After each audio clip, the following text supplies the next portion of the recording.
Bonjour, nous voici aujourd'hui pour une petite vidéo naturopratique. Alors je me présente, je m'appelle Betty, je suis naturopathe sur Nantes et je suis notamment les femmes qui ont des problématiques hormonales, des problèmes d'acné, mais aussi voilà, toutes sortes de problématiques. Alors aujourd'hui, je voulais vous parler de l'EFT. EFT qui est une technique, ce qu'on appelle nous psycho-émotionnelle, c'est-à-dire qu'on va pouvoir aider notre consultant à gérer ses émotions, voire même travailler un petit peu plus sur tout l'aspect psychologique, stress, gestion du stress et de l'anxiété, sur des relations beaucoup plus harmonieuses, aussi un meilleur rapport à son corps, de pouvoir se libérer également de certaines dépendances, voire même de phobies. Qu'est-ce que c'est que l'EFT? Alors vous retrouverez un article complet que je vous mettrai dans la barre d'infos sur mon blog qui parle vraiment des bienfaits de l'EFT, comment le pratiquer. Là aujourd'hui on va passer beaucoup plus côté pratique. Alors EFT égale Emotional Freedom Techniques, ce sont donc des techniques de gestion dites émotionnelles. C'est une technique où on va déjà se poser la question de où je le ressens, quoi, qu'est-ce que je ressens, quel est mon ressenti, ma douleur, ma sensation, mon émotion, et à combien elle est. C'est-à-dire qu'on va l'évaluer de 0 à 10. 0 étant je ne ressens rien et 10 étant le cas super puissant. Donc ça va nous permettre de nous auto-gérer et de voir un petit peu si on progresse, ou en tout cas toute notre capacité de progression. Pour ça, il va falloir toujours se mettre dans le jeu, même si on a une émotion forte, par exemple de colère parce qu'on vient de se disputer avec son mari, ou que nos enfants nous agacent, ou que notre patron nous fait tourner chèvre, eh bien, on va toujours commencer quand même par le jeu. C'est nous qui ressentons, c'est pas la faute de l'autre en quelque sorte. Je dirais que l'émotion, c'est nous qui c'est nous qu'elle traverse, c'est notre propre émotion. Après, si le patron vous agace, ben lui, il s'en fiche. Ou alors, lui, il a peut-être d'autres problèmes qui ne sont pas les vôtres. Voilà. Donc, en fait, on va toujours partir du jeu et toujours partir de ce qu'on ressent. Non pas je suis en colère, parce que nous ne sommes pas à la colère. J'ai mal, nous ne sommes pas la douleur, mais bien, je ressens de la colère, je ressens de la douleur, je ressens de la contrariété, je ressens de la peur, etc., etc. Et donc, ce ressenti, on va toujours venir l'évaluer de 0 à 10. Et ça sera vraiment le concept de départ. Suite à ça, on va travailler avec une phrase de préparation, puis des rondes. Donc, on va un petit peu détailler tout ça. C'est-à-dire que dans notre phrase de préparation, eh bien, ça va se dérouler comme ceci. Même si j'ai ce problème, ou même si je ressens ce problème, cette émotion, je m'aime et je m'accepte infiniment. En tout cas, c'est comme ça que moi je travaille. Alors si c'est compliqué de dire je m'aime et je m'accepte, ce que j'entends tout à fait et ce qui peut être très compliqué pour certaines personnes, eh bien à ce moment-là, on pourra dire je m'accepte déjà peut-être aujourd'hui, ou je m'accepte maintenant, ou je m'aime un petit peu, ou voilà, une notion quand même positive qui renvoie un message positif à votre corps. Voilà. Alors, dans le meilleur des cas, ça sera je m'aime et je m'accepte. Si vous pouvez le dire, ben, tant mieux. Et puis si c'est compliqué pour vous, effectivement, eh bien, on passera par des petites phrases un petit peu plus soft, ou en tout cas, je suis OK avec ça aujourd'hui, etc. La deuxième chose, on va travailler cette phase de préparation en tapotant ce qu'on appelle le point karaté. Donc ça va être vraiment la tranche de la main, donc peu importe, de droite ou gauche, je dirais même on pourrait travailler les deux en même temps. Vous verrez qu'en fait, peu importe la latéralité, alors moi je suis droitière, donc je tape avec ma main droite, et donc je vais venir dire cette petite phrase de préparation tout en tapotant sur mon point karaté. La suite, ça va être des petites rondes, c'est-à-dire qu'on va tapoter toute une série de points qui sont en lien avec les méridiens. Et en fait, le but de tapoter, c'est de renvoyer une vibration sur ces méridiens pour venir débloquer l'émotion qui s'enquiste ou qui s'est enquistée. Alors bien souvent, ça peut même être en lien avec des émotions qu'on a ressenties depuis la petite enfance. Alors sur la petite enfance, on travaillera plus avec le thérapeute. Tout seul, je vous invite déjà à travailler sur les émotions du quotidien. Alors, ces petites rondes, on va venir tapoter différents points. Tout d'abord, le point sommet du crâne. crâne. Donc, vous aurez sur l'article de blog les petites fiches avec tous les points pour récapituler tout ça. Et puis, je vous la mettrai aussi dans la vidéo. Alors, le premier point, ça va être donc ce qu'on appelle le sommet du crâne. Ensuite, le deuxième point, ça va être le bord du sourcil. Puis, le coin de l'œil. Vous voyez, à travers ma lunette, on est vraiment sur l'os. Hein. On est vraiment en train de tapoter sur le côté de l'os. Le point sous l'œil, donc quand on vient toucher comme ça avec le doigt, on sent qu'il y a comme un petit creux sur l'os. Voilà, si vous faites ça, on sent des deux côtés. Hein. Eh bien, en fait, c'est le point de l'estomac qui est juste en dessous. Donc, on vient tapoter vraiment sur le bord de l'os. Puis, le point qui est entre le nez et la lèvre, donc sur le philtrum, là, ici. Alors, on le tapote avec deux doigts. On vient tapoter comme ceci, puis ensuite entre le creux du menton.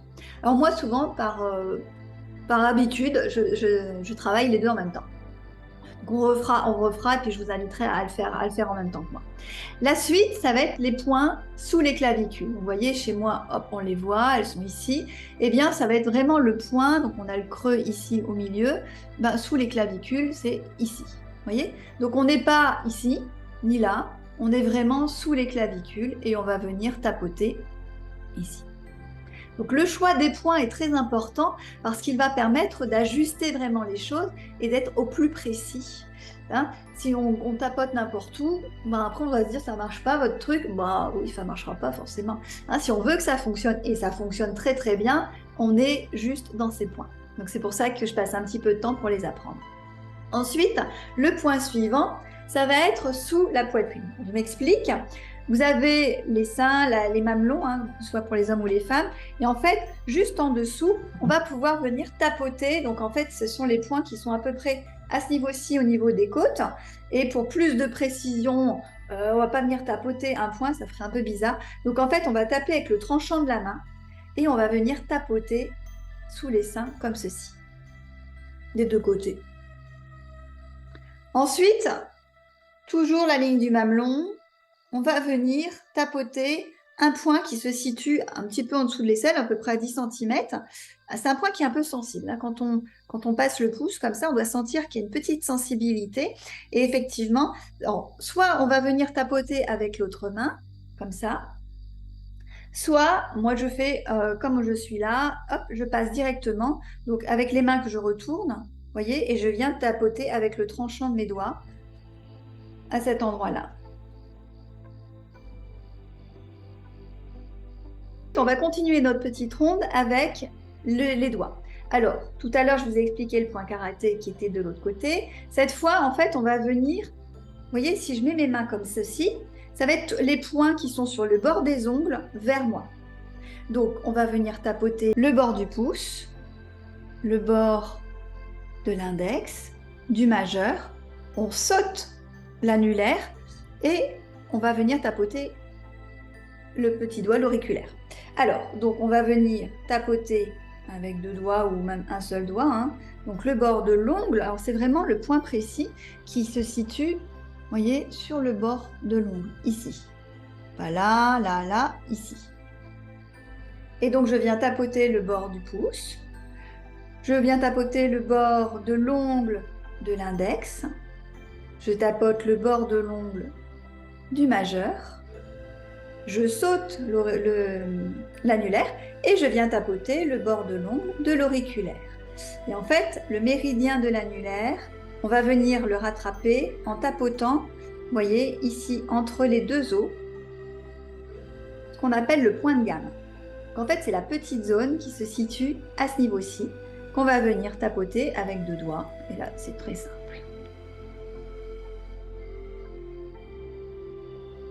Et là, vous avez fait une ronde. Alors, je vais la reprendre avec vous. Pour le tapotement, moi, je prends deux doigts, d'accord? Et je vais venir tapoter, entendre quand même. Hein, voilà, il faut que ça s'entende. Quand même, à tapoter fort, hein, on n'est pas à se taper, mais voilà, on n'est pas non plus à se tapoter trop doucement. Voilà, on tapote. On crée notre émotion. Et on tapote le nombre de fois où on va dire notre petite phrase. Alors, on était parti tout à l'heure à se dire, il y avait la phrase de préparation. Eh bien, en fait, on va garder donc, cette phrase de préparation, c'était même si je ressens ce problème ou cette émotion, je m'aime et je m'accepte infiniment. Eh bien, on va garder juste le je ressens cette émotion, je ressens ce problème. D'accord? Et c'est je ressens cette émotion que l'on va venir tapoter sur notre petite ronde. Alors, on va la faire. Je vous invite à le faire en même temps que moi pour que vous puissiez vraiment la retenir. Donc, sommet du crâne, bord du sourcil, coin de l'œil, sous l'œil,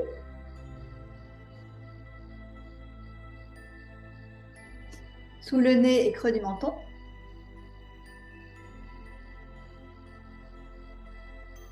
sous les clavicules,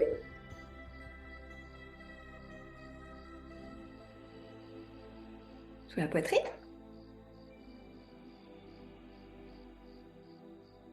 sous l'aisselle, pouce, index, majeur, auriculaire et le point de gamme. Voilà. Généralement, j'aime bien faire 2 fois la ronde et réévaluer ce qu'on ressent. Est-ce qu'on est toujours très élevé? Est-ce que ça a baissé, etc.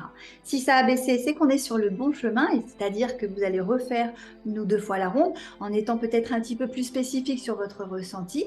Et si ça n'a pas du tout baissé, voire augmenté, alors si ça n'a pas du tout baissé et que c'est resté pareil, c'est peut-être que vous n'avez pas établi les bons mots pour décrire votre ressenti ou votre problème, réévaluer et peut-être se dire peut-être que c'est pas de la peur, peut-être c'est plutôt de la colère. Et à ce moment-là, on va venir tapoter sur la colère. Si ça a augmenté, c'est qu'on est sur la bonne voie. Généralement, ça peut augmenter pour rebaisser après. Donc, on ne perd pas, on continue surtout. Voilà. Et normalement, ça peut redescendre jusqu'à 0. Alors après, jusqu'à ce que ce soit acceptable pour vous et que vous puissiez passer à autre chose. Hein. Donc moi, je vous invite vraiment à travailler ça de façon à nettoyer au quotidien toutes ces émotions qui peuvent nous gêner. Et puis, si vous avez besoin de travailler une émotion beaucoup plus puissante, beaucoup plus forte, ou quelque chose qui remonte peut-être à l'enfance, voire même un traumatisme, à ce moment-là, je vous conseille d'aller voir un thérapeute qui va venir travailler avec vous étape par étape sur des techniques peut-être un petit peu différentes pour vraiment venir recentrer le problème. Donc ça vous explose à la figure. Vous avez 2 points qui sont ce qu'on appelle les points d'urgence, qui sont vraiment les points sous les clavicules. Donc ça, quand l'émotion elle prend et qu'on ne sait plus trop la gérer, je vous invite vraiment à retravailler ces points. Et même dans le quotidien, si vous avez une situation un peu difficile qui vous met beaucoup d'émotions, plutôt que de craquer, je vous invite à tapoter, même discrètement. Hein, on peut venir tapoter ces points. J'ai un peu le trac avant de rentrer en scène, je dois parler à un groupe de personnes, j'ai pas beaucoup de temps. Bon voilà, je vais au moins peut-être pouvoir tapoter ces points qui sont quand même là pour faire redescendre la pression. Voilà. Et si on a 5 minutes devant soi, on s'isole et puis on va pouvoir venir du coup tout tapoter pour faire redescendre complètement l'émotion qui est en train de nous submerger. Alors on va prendre un exemple.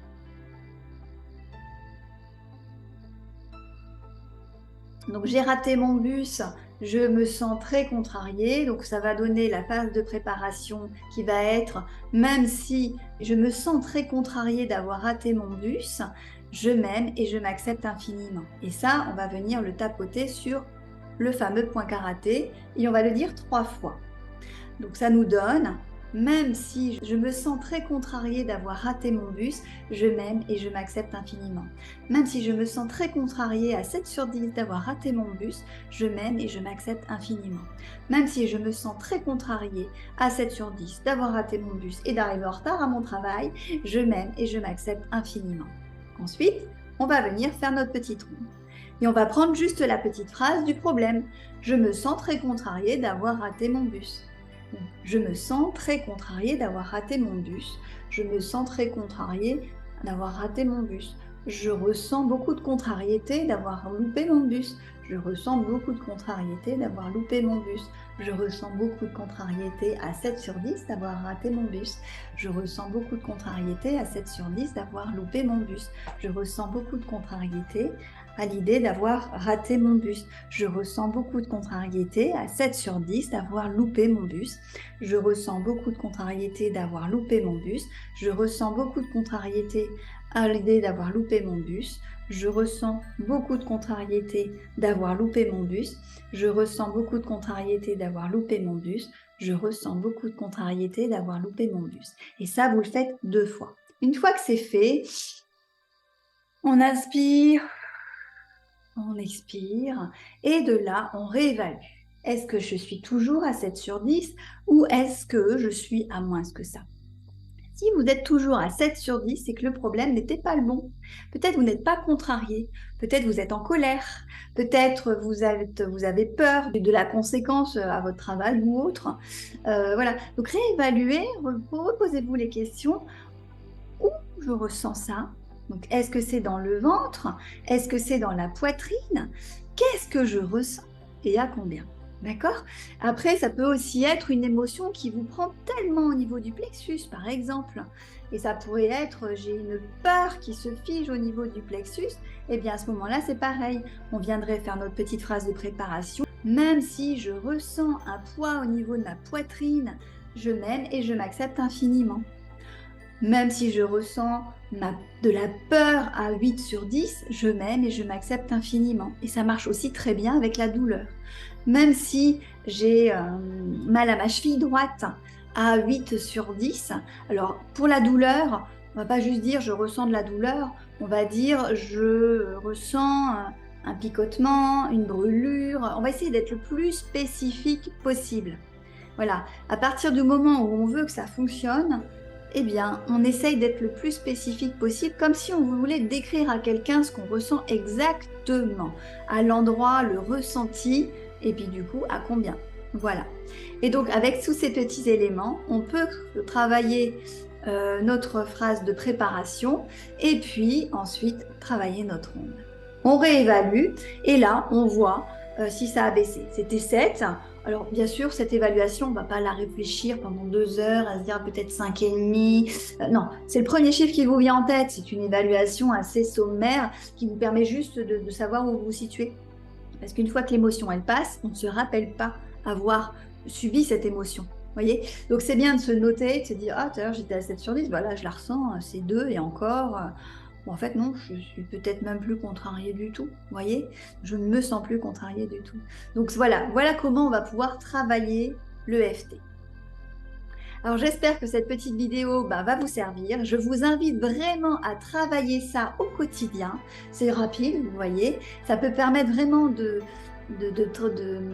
faire retomber des émotions, une dispute, etc. Si au moins l'un des deux arrive à gérer ça, eh bien finalement, dans le couple ou avec vos enfants, etc., vous allez sentir que ça redescend directement. Voilà. Donc c'est assez magique. En tout cas, ça n'a rien de magique parce que c'est physiologique, ça agit vraiment sur les déblocages au niveau énergétique. En tout cas, tout ce qu'il faut savoir, c'est que ça fonctionne. Et donc, je vous invite vraiment à travailler ça au quotidien. C'est ce que l'on appelle la procédure de paix personnelle. Donc, le fait de nettoyer ça, vraiment travailler régulièrement, ça va vous amener à vous sentir mieux. Et encore une fois, si vous devez travailler sur des choses un petit peu plus profondes, n'hésitez pas. Ça peut se travailler avec votre thérapeute qui est formé à l'EFT.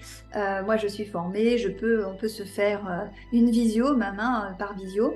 Alors, généralement, il faut quand même compter quelques séances pour pouvoir aboutir à stopper une dépendance, stopper une phobie, à retrouver la confiance en soi, ou tout simplement gérer surtout un traumatisme un petit peu plus ancien, parce que voilà, sur une consultation, on ne vient pas tapoter tout de suite, on cible un petit peu, on voit un peu les émotions qui traversent.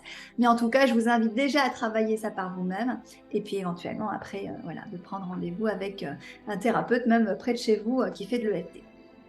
Eh bien, écoutez, je vous souhaite une belle fin de journée. J'espère que cette vidéo vous aura plu. N'hésitez pas à liker. Et puis, écoutez, abonnez-vous à ma chaîne YouTube. Voilà, c'est tout ce que je peux vous dire. Et je vous souhaite une belle fin de journée. Au revoir.